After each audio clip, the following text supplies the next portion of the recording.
BJP సభ్యులందరికీ, పురంధరేశ్వరి గారికి అందరికీ కూడా హార్దిక కృతజ్ఞతలు తెలియజేసుకుంటున్నాము.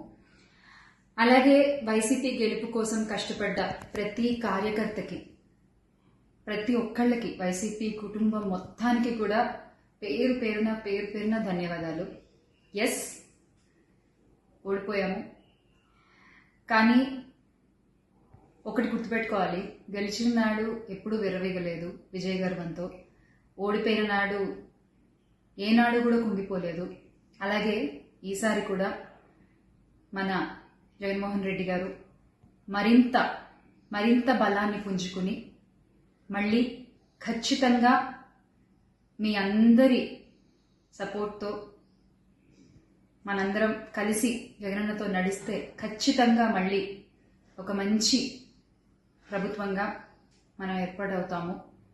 దేవుడిపై నమ్మకం ఉంచి ప్రజలకి మంచి జరగాలని కోరుకుంటూ, ఎస్, ఎప్పటికీ జగనన్నతోనే అందరం కలిసి నడుద్దాము, మంచి చేద్దాం. ఏదైనా ప్రజలకి మంచి జరగడం ముఖ్యం. ఈ 5 ఏళ్లు కూడా ఆంధ్రప్రదేశ్కి ఎంత మంచి జరగాలో అంత మంచి జరగాలని మనస్ఫూర్తిగా కోరుకుంటున్నాను. జై వైసీపీ, జై జగన్. థ్రెటనింగ్ కాల్స్ గురించి వచ్చేసరికి, ఎస్, చాలా కాల్స్ వస్తున్నాయి, చాలా బెదిరిస్తున్నారు. ఒక రకమైన భయంగానే ఉంది నాకు కూడా.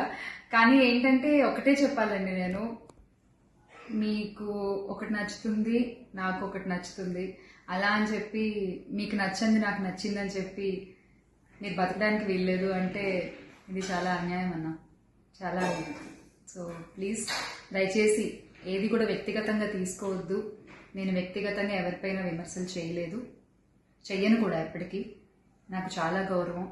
ఎవరన్నా కూడా వ్యక్తిగత విమర్శలు ఏవి నేను ఎప్పుడు చేయలేదు, చేయని మళ్ళీ చెప్తున్నాను. సో దయచేసి మీరు కూడా ఏది పర్సనల్గా తీసుకోవద్దు. ఎస్, ఒక పార్టీని గెలిపించేటువంటి ప్రయత్నంలో నేను ఎంత చేయాలో అంతా చేశాను, ఉన్నదే చెప్పాను, లేనిది ఎక్కడా మాట్లాడలేదు. దయచేసి దాన్ని అర్థం చేసుకుంటారని కోరుకుంటున్నాను.